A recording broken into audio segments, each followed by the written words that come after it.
नमस्कार, मैं रविश कुमार। 25 सितंबर को किसान संगठनों ने खेती के 3 नए कानून के खिलाफ भारत बंद का ऐलान किया है। 25 सितंबर को ही फिल्म अभिनेत्री दीपिका पादुकोण की मुंबई में नारकोटिक कंट्रोल ब्यूरो के दफ्तर में पेशी होगी। क्या दीपिका की पेशी बॉलीवुड का इम्तिहान है? बॉलीवुड ड्रग्स मंडली की जड़ कहां तक जुड़ती नजर आ रही है? आखिर बॉलीवुड में ड्रग्स की कौन सी खिचड़ी पक रही है? क्या ये लोग गैंग्स ऑफ पुड़ियापुड़ बनाएंगे? 3 दिन 4 हीरोइन और एक सवाल, किस किस ने लिया माल? एक चुटकी माल की कीमत अब नशा उतारेगी।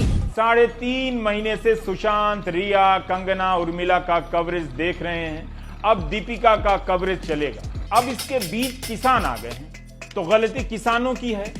किसानों को भी ध्यान नहीं आया, क्योंकि गांव और कस्बों में भी लोग आंखें फाड़कर देखे जा रहे हैं कि एंकर कैसे कैसे चिल्ला सकता है, ऐसे कैसे चिल्ला सकता है। उनकी आंखें फटती हैं और एंकर की टीआरपी बढ़ती है। बिग बॉस है कौन?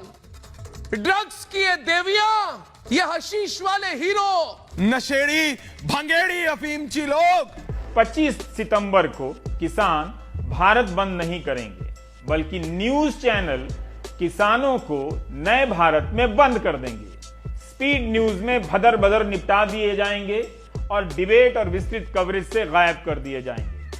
अपने गांव में वायरल करने के लिए किसान भाई खुद ही अपना वीडियो बना लें तो अच्छा रहेगा। गोदी मीडिया का राष्ट्रवाद इन दिनों बॉलीवुड को ठीक करने में लगा है। दीपिका उस व्हाट्सएप ग्रुप की एडमिन थी जिसमें ड्रग की डिमांड हुई। साफ है कि दाल में कुछ काला नहीं, बल्कि पूरी दाल ही काली नजर आ रही है। ऐसा लग रहा है कि भानुमति का पिटारा यानी पंडोरा बॉक्स खुल चुका है, या फिर कोई गंजेड़ी गैंग का गंजेड़ी आका। हारने का हुनर हम में नहीं आता। जांच की आंच अब करण जौहर तक पहुंच चुकी है। रैकेट में रकुल और दीपिका की बत्ती गुल। किसान संगठनों ने आज यानी 25 सितंबर को भारत बंद किया था। मोदी तेरी तानाशाही! देश का किसान हिसाब लेगा। जो उन्होंने ऑर्डिनेंस जारी कर दिए हैं 3, वो किसान, मजदूर और दुकानदारों को मार डालेंगे। हम तो इसे काले कानून का नाम देते हैं। अच्छा, ये काले कानून है जिसके लिए एमएसपी तो ये कहते हैं हम रहेगी, लेकिन अभी एमएसपी खत्म होने का रास्ता खुल गया है। तब तक जब तक एमएसपी को कानून नहीं बनाया जाएगा, तब तक किसान रोड पर रहेगा। अब नया कानून समझिए। मंडी के सामने, सरकारी मंडी के सामने प्राइवेट सेक्टर की मंडी खुलेगी। एक में टैक्स लगेगा, एक में नहीं लगेगा। पहला सवाल तो यही है कि इसमें टैक्स क्यों नहीं लगेगा? यह किसके फायदे के लिए किया जा रहा है? क्या प्राइवेट मंडियों में टैक्स इसलिए नहीं होगा ताकि एपीएमसी यानी सरकार की थोक मंडियां अपने आप खत्म हो जाएं? ठीक वैसे जैसे सरकार के बजट में एग्रीकल्चर मार्केट के विकास का पैसा चुपचाप आधा हो गया। मंडियों को किसके फायदे के लिए खत्म होने दिया जा रहा है? सरकार की मंडी चल जाएगी जब पूरी तरह किसान कंपनी पर निर्भर हो गया। वो उपज का दाम अपनी मर्जी से देगा, वो एमएसपी से नहीं देगा, अपनी मर्जी से देगा। और जो हमारी उपज है उसका दाम कम मिलेगा। पूरी तरह वो किसान को अपने कब्जे में लेगा।